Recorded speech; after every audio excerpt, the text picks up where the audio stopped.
ఆ రోజు లేచిన దగ్గర నుంచి అదే ఆలోచన. ఎవరో వస్తున్నారు నన్ను చూడడానికి. నేను నచ్చుతానా లేదా అన్న ఆలోచన కంటే ముందే వాళ్ళు నన్ను చేసుకోవడానికి ఎంత కట్నం అడుగుతారు? నాన్నంత ఇవ్వగలడా? ఇవ్వలేకపోతే సంవత్సరం క్రింద వచ్చిన సంబంధంలాగా క్యాన్సిల్ అవుతుందా అన్న ఆలోచన ముందు వస్తుంది.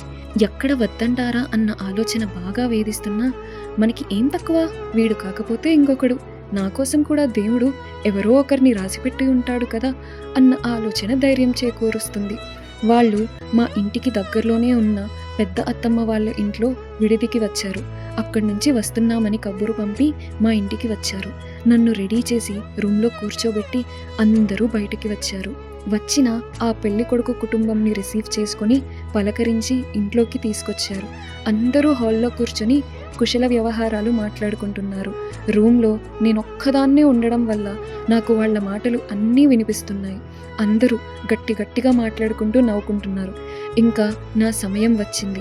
నన్ను తీసుకురమ్మని వాళ్లతో పాటు వచ్చిన పెళ్ళిళ్ళ పెద్దయ్య చెప్పగానే లోపలికి అత్తమ్మ వాళ్ళు, నానమ్మ వచ్చి నాకు భయపడకు, ధైర్యంగా ఉండు అని చెప్పి బయటకు తీసుకొచ్చేశారు.